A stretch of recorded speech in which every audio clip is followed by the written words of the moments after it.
आप अपना परिचय दीजिए और बताइए किस थाना क्षेत्र से आते हैं। भैरुंदा क्षेत्र है, सीहोर जिले में जी। आप यहीं पर अपने क्षेत्र में ही हूँ मैं। जी जी। यहाँ मेरे SDOPO में दीपक कपूर नाम है मेरा।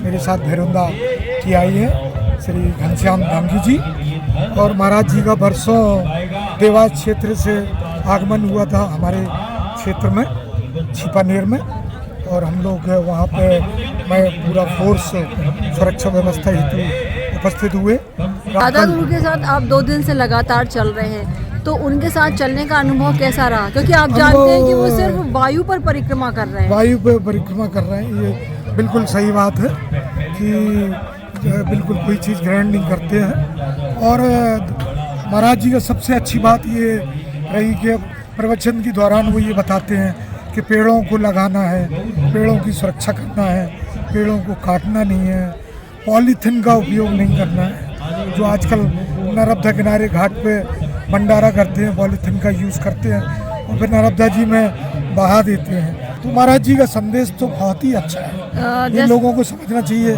रास्ते में कई जगह ऐसी पड़ी जहाँ पर पंचायत में सब लोगों से चर्चा हुई, तो महाराज जी ने बोला कि जो नर्मदा पदयात्री हैं उनको रोकने के लिए अपन जगह बनाएं, अच्छी सुंदर जगह बनाएं, क्योंकि परिक्रमा तो लगातार चलती रहती है। महाराज जी खुद के लिए नहीं बोले, सबके लिए बोले कि जितने भी नर्मदा परिक्रमा कर रहे हैं सबके लिए सुविधाएं मिले। जैसा कि आप जानते हैं कि दादा गुरु पिछले 5 वर्षों से सिर्फ मां नर्मदा का जल ग्रहण कर रहे हैं और उनकी यह परिक्रमा सिर्फ वायु पर है। इसके बाद भी दादा इतने ऊर्जावान हैं कि वो चलते भी हैं, दौड़ते भी हैं, संवाद भी करते हैं। तो इसके बारे में आपकी क्या राय है? जैसा कि हम लोग 2 दिन से दादा गुरु जी के साथ चल रहे हैं, सुरक्षा व्यवस्था हम लोगों की लगी है ड्यूटी के साथ ही हम लोग देख रहे हैं कि SDOP साहब, मैं और हमारा जो समस्त स्टाफ है, दूसरे थानों का भी स्टाफ है, लगातार हम लोग जो है उनके साथ चल रहे हैं। सुरक्षा के संबंध में जो है हमारे श्रीमान जो SP सर है उन्होंने बताया था कि आप सुरक्षा में लगे रहें। जैसा कि 2 दिन का हम लोग अनुभव किए हैं कि हम लोग सुबह भी भोजन कर रहे हैं, शाम को भी भोजन कर रहे हैं, पानी भी बीच में पी रहे हैं, नाश्ता भी कर रहे हैं, चाय भी पी रहे हैं। वहीं हम देख रहे हैं कि जो दादा गुरु जी हैं वो बिल्कुल भी भोजन नहीं करते हैं, भोजन से तो दूर ही है, वो निराहार है।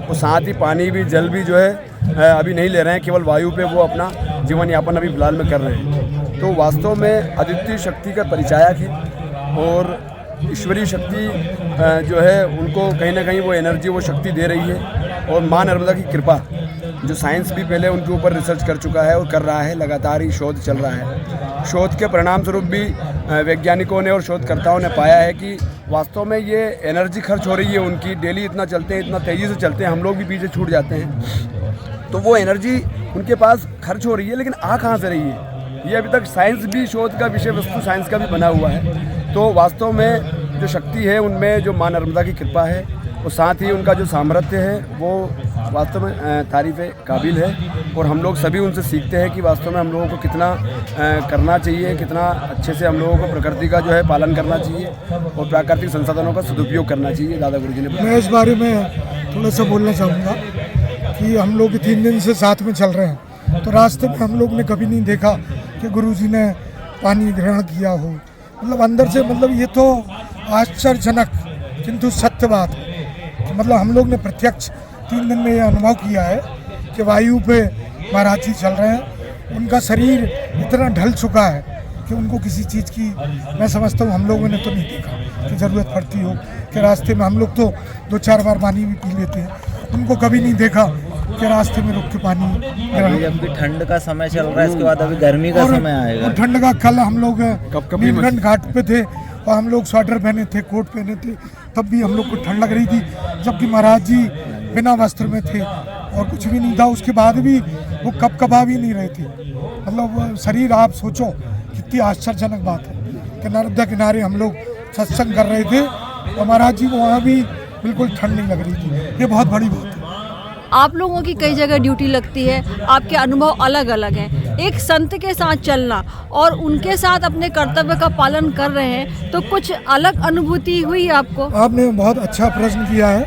इस संबंध में मैं ये बताना चाहूँगा, हमारे पुलिस अधीक्षक महोदय दीपक कुमार शुक्ला साहब हैं, वो हमेशा इस चीज़ को बोलते हैं कि पुलिस वाले बहुत टेंशन में रहते हैं, उनको रिलैक्स होने के लिए योगा करना चाहिए, ध्यान करना चाहिए। हमारे एसपी साहब सभी थानों में इस संबंध में कैंप भी लगवाते हैं और ये बहुत अच्छा प्रश्न है। हम लोगों ने 3 दिन में गुरुजी के साथ में रहकर ये अनुभव किया है कि हम लोग जो एक पुलिस का कार्य है, 24 घंटे काम करना है, भाग दौड़ करना है, दिमाग में एक दबाव, टेंशन बना रहता है, तो हम लोग 3 दिन में एकदम गुरुजी के साथ सुरक्षा व्यवस्था करके रिलैक्स हो गए। बड़ा अच्छा महसूस हो रहा है और हम लोगों को लगता है कि गुरुजी को छोड़े ना। अभी भी सुबह हम लोग आ रहे थे ड्यूटी में तो ये लग रहा था कि कितने जल्दी हम गुरुजी के पास पहुँचे, क्योंकि हमें अंदर से बहुत अच्छा महसूस होता है, एकदम दिमाग खुल जाता है, शांत हो जाता है। इससे बड़ी की बात व्यक्ति के जीवन में क्या हो सकता है। बहुत बहुत धन्यवाद भैया। नर्मदे हर। हर हर